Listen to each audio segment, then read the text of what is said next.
ये सत्य घटना है परमात्मा कबीर देव जी के सह शरीर इस भूलोक को छोड़कर सतलोक जाने की। इस लीला को करके उन्होंने सिद्ध कर दिया कि वे ही सच्चे और पूर्ण परमात्मा हैं।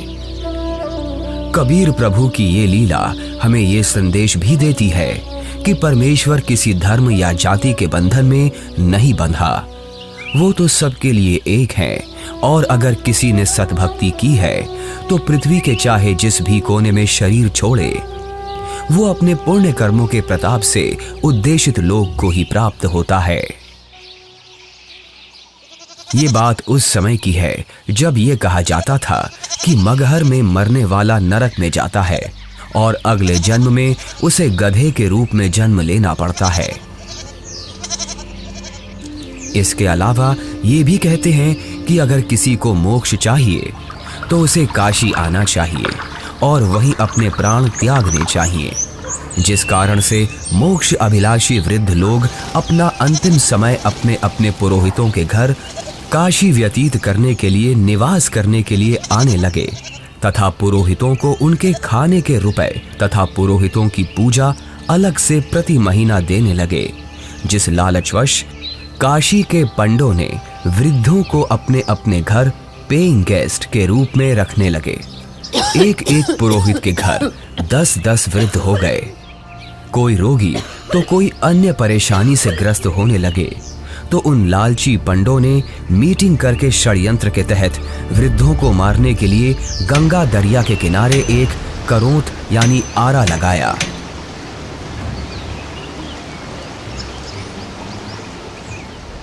भ्रम फैलाया गया कि जो शीघ्र स्वर्ग जाना चाहता है तो इतने रुपए पूजा, जो उस समय की अधिकतम राशि थी, जमा कराओ। श्रद्धालुओं ने वृद्धावस्था के दुख से छुटकारा पाने के लिए तथा स्वर्ग जाने की भावना से वह महंगी फीस भी देने लगे। उन पंडों ने आदमियों का आरे से गर्दन काटने का पाप सिर पर ले लिया।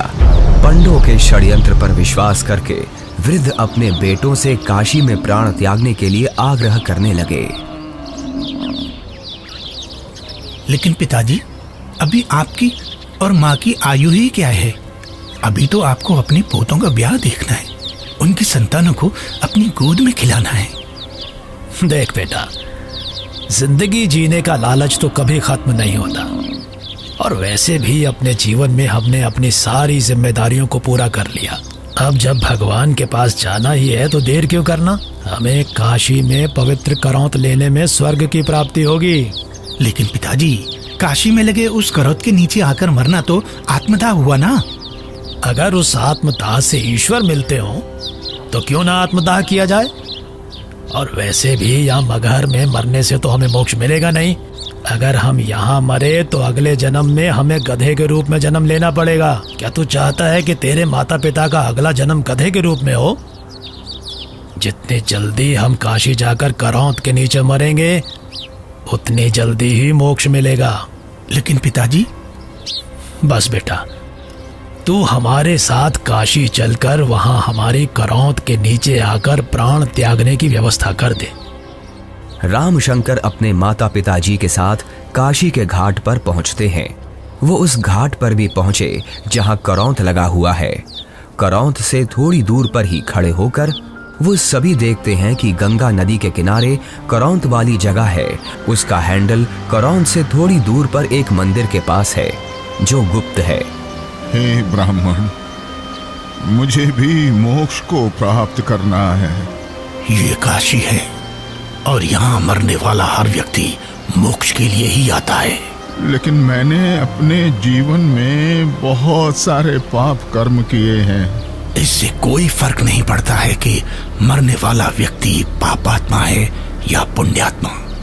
काशी में मरने वाला हर व्यक्ति स्वर्ग को जाता है और मगहर में मरने वाला हर व्यक्ति नरक को प्राप्त करता है। ठीक है, मुझे भी इस आरे के नीचे आकर स्वर्ग जाना है। 50 मोहरें लगेंगी। ये लो। ठीक है, तुम तख्त पर लेट जाओ। मैं भगवान से प्रार्थना करता हूँ कि वो आपको स्वर्ग में जगह दे। हे परमात्मा, इस आत्मा को अपने चरणों में स्वर्ग में स्थान देना। बहुत सारे लोग मोक्ष के लालच में पैसे देकर आरे से कट रहे थे। कुछ माता पिता अपने पुत्रों से अनुरोध कर रहे थे कि हमें भी आरे से कटवा दो ताकि हम जल्दी स्वर्ग चले जाएं। इस प्रकार रामशंकर भी लाइन में लगकर करौंद के पास आता है और अपने पिताजी को करौंद पर गर्दन रखते हुए देखता है। तभी पंडा इशारा करता है। दूसरा पंडा हैंडल घुमाता है, लेकिन हैंडल उलझ जाता है। थोड़ी देर बाद पंडा कहता है कि अभी भगवान ने आपकी कुर्बानी स्वीकार नहीं की है, कुछ दिन बाद फिर से आना।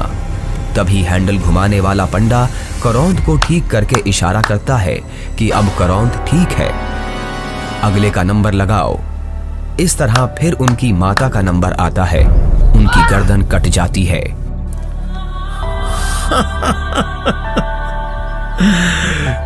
कितना भागा हूं मैं कि भगवान ने मेरी कुर्बानी स्वीकार नहीं की।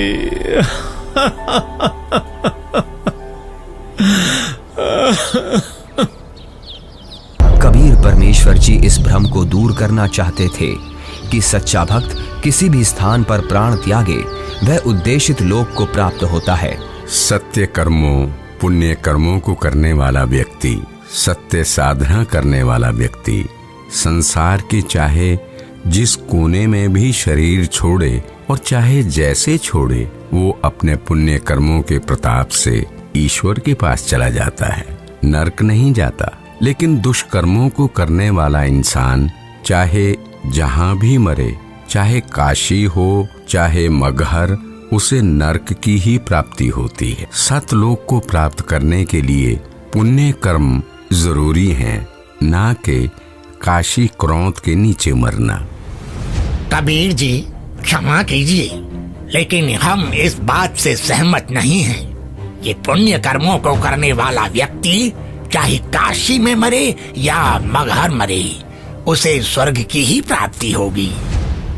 सत्य ये है कि अगर कोई भी व्यक्ति काशी में मरता है तो वो चाहे पुण्यकर्मी व्यक्ति हो या पापकर्मी, उसे स्वर्ग की ही प्राप्ति होगी। और अगर कोई व्यक्ति मगहर में मरता है तो वो चाहे पुण्यकर्मी हो या पापकर्मी, उसे नरक की ही प्राप्ति होगी। और इतना ही नहीं, मगहर में मरने वाला अगले जन्म में गधे के रूप में ही जन्म लेगा, ये भी निश्चित है। उस व्यक्ति को भी स्वर्ग की प्राप्ति नहीं होगी। ठीक है, तो मैं फिर मगहर में ही शरीर का त्याग करूंगा और स्वर्ग नहीं, स्वर्ग से भी आगे सतलोक जाऊंगा। और आप सभी पंडितों से मेरा आग्रह है कि आप सभी मेरे साथ मगहर चलें और मेरे शरीर छोड़ने के बाद अपनी ज्योतिष विद्या का प्रयोग करके ईमानदारी से सभी लोगों को ये बता देना कि मैं कहाँ गया हूँ। लोगों के बीच का ये भ्रम दूर होना चाहिए कि मोक्ष केवल काशी मथुरा में शरीर का त्याग करने से नहीं होगा, बल्कि मोक्ष केवल यथार्थ भक्ति से और मर्यादा में रहकर अपने जीवन का निर्वहन करने से होगा। आज आपके मुक्ति का दिन है। करौंद के नीचे आकर मोक्ष पाने के लिए तैयार हो आप? इस आरे अर्थात करौंद से मुक्ति प्राप्त करने के लिए कितनी मोहरें लगेंगी? केवल 50। पिताजी, आपको उस करौंद के नीचे अपने प्राणों को त्यागने की जरूरत नहीं है। क्यों?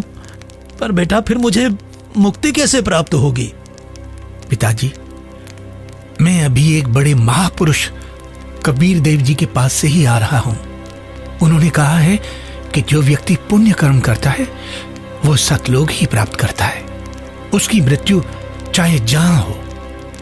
बल्कि खुद कबीर जी मगहर में शरीर त्याग कर ये साबित करने जा रहे हैं कि मगहर में मरने वाला नरक नहीं जाता। यदि उसने सत्कर्म किए हैं तो वो भी स्वर्ग ही जाता है। आपको करौंद के नीचे अपने प्राण त्याग करने की जरूरत नहीं है। पिताजी, इन दुष्टों ने माता जी की हत्या की है। ये पाप कर रहे हैं। अरे अरे, ये क्या कर रहे हो? कबीर देव जी को ज्ञान नहीं है। तुम्हारा दिमाग फिर गया? ज्ञान नहीं है? वो तो साक्षात परमात्मा हैं। तो ठीक है, हम भी उनके साथ मगहर चलते हैं और देखते हैं कि उनकी कही गई बातों में कितना सच है और कितना झूठ।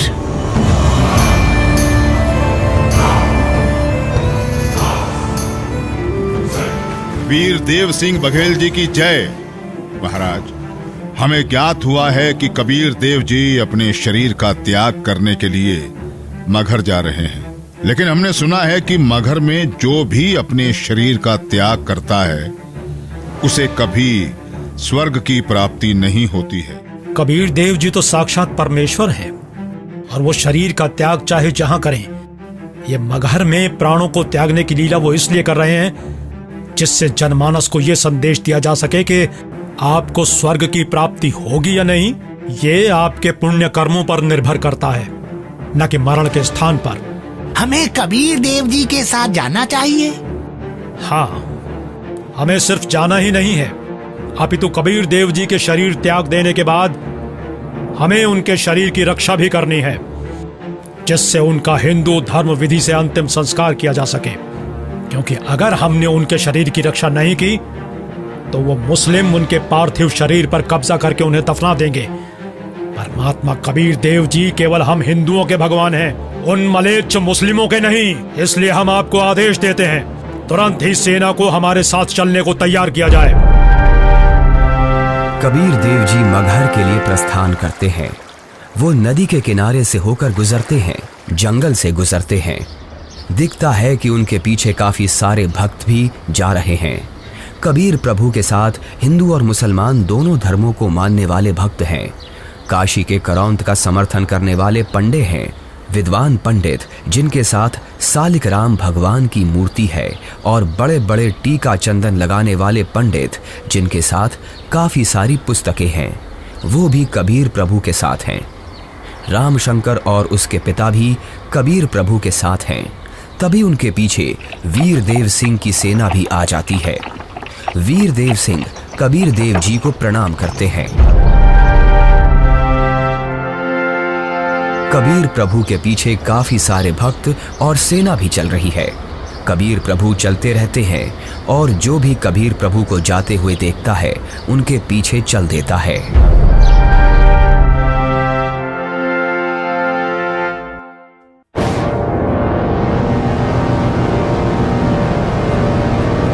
सलाम वालेकुम नवाब बिजली खान पठान साहब।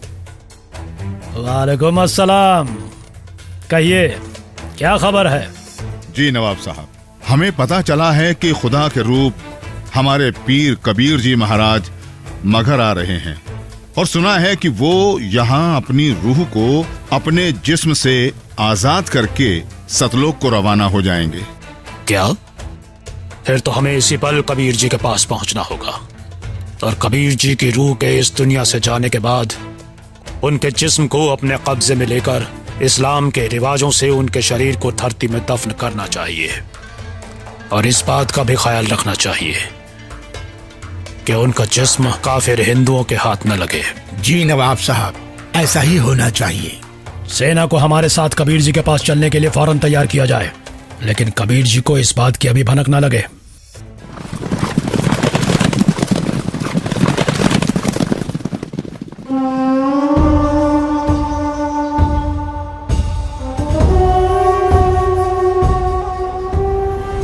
लगता है कबीर जी के जिस्म को पाने के लिए काशी नरेश वीर देव सिंह भी अपनी सेना लेकर आया है, लेकिन हमें किसी भी हालत में इन हिंदू काफिरों को कबीर जी के जिस्म को पाने नहीं देना है।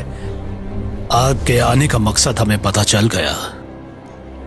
पीर जी, बिजली खान आपकी क्या खिदमत कर सकता है?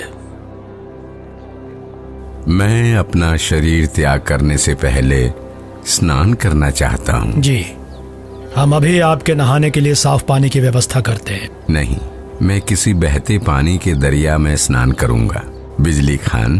पीर जी, यहाँ एक दरिया बहता था जिसका नाम आमी नदी था, लेकिन पीर जी, शंकर भगवान के श्राप के कारण उसका पानी अब एकदम सूख चुका है। चलो दिखाओ मुझे वो आमी नदी कहाँ है। जी पीर जी, चलिए। कबीर देव जी, वीर देव सिंह, बिजली खान और उनके सेना और बाकी के भक्त उस आमी नदी के पास पहुंच गए। कबीर देव जी ने उस सूखी हुई नदी को देखा।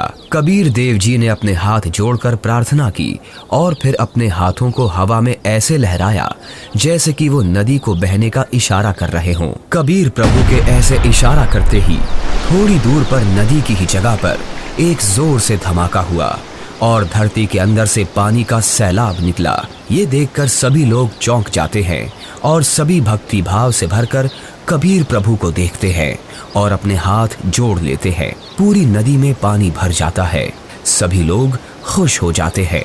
कबीर प्रभु की जय, कबीर प्रभु की जय, कबीर प्रभु की जय। आदेश दें प्रभु। हुक्म दे मालिक।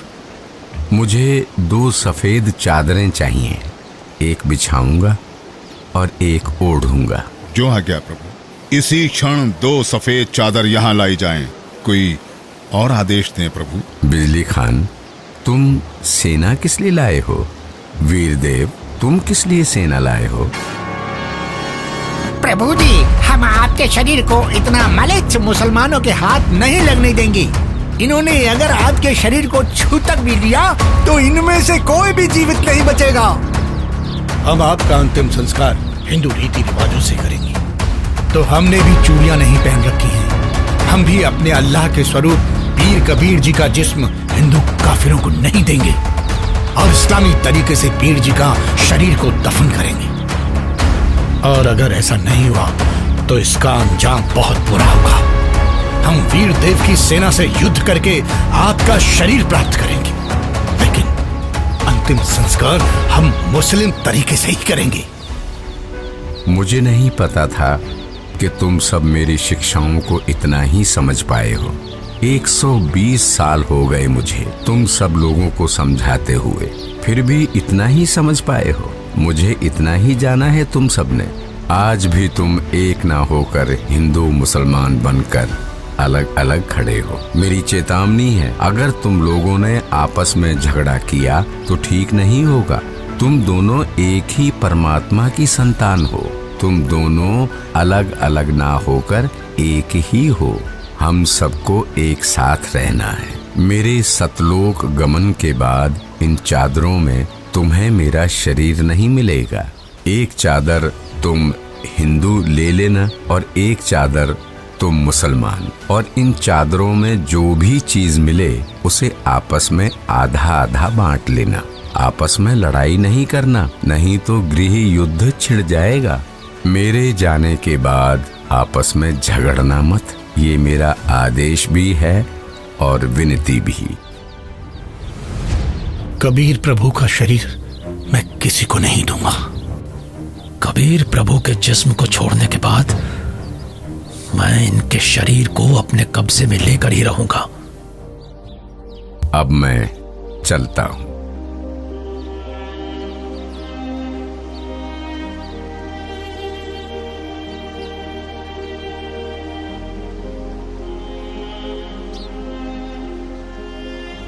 देखो ब्राह्मणों, मैं जा रहा हूं सतलोक, इस पृथ्वी से और तुम्हारे स्वर्ग से शंखों कोस दूर।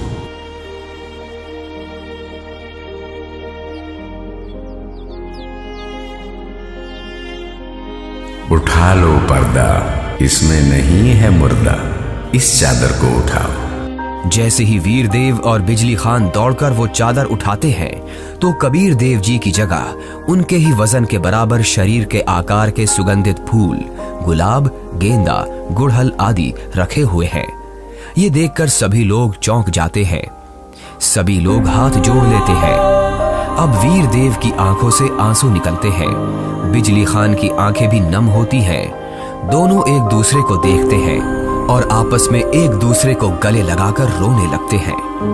दोनों सेनाओं के सिपाही भी एक दूसरे को देखते हैं। वहां खड़े ब्राह्मण लोगों की भी आंखों से आंसू गिरने लगते हैं। रामशंकर और उसके पिता के भी आंसू गिरते हैं। सभी लोग एक साथ कबीर देव जी के नाम का नारा लगाने लगते हैं। कबीर प्रभु की जय, कबीर प्रभु की जय।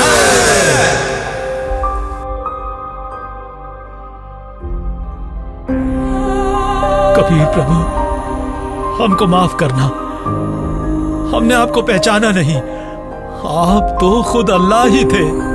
बहुत बड़ी गलती हो गई हमसे, हमने भगवान को नहीं पहचाना। कबीर प्रभु की बात हमने नहीं मानी। अब हम सब एक होकर रहेंगे और उनकी कही सारी बातें मानेंगे। या अल्लाह, माफ कर हमें। भगवान माफ करो हमें। कबीर भगवान हमें माफ करो। भगवान हमें माफ करो। फिर हिंदू और मुसलमानों ने आपस में वो फूल बांट लिए और मगहर में ही कबीर प्रभु की याद में 2 अलग अलग स्थानों का निर्माण किया। और फिर उन्हीं में से कुछ फूल लाकर वीर देव सिंह ने काशी में चौरा का भी कबीर प्रभु जी के स्थान का निर्माण किया। उसे कबीर चौरा नाम से जाना जाता है। वहां पर कबीर पंथ का बहुत बड़ा आश्रम बना है।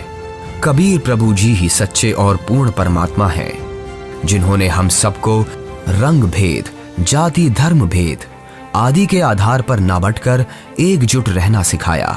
परमात्मा एक विशेष जाति या समूह का नहीं होता। परमात्मा तो सबका एक है, जिसका नाम कबीर देव है।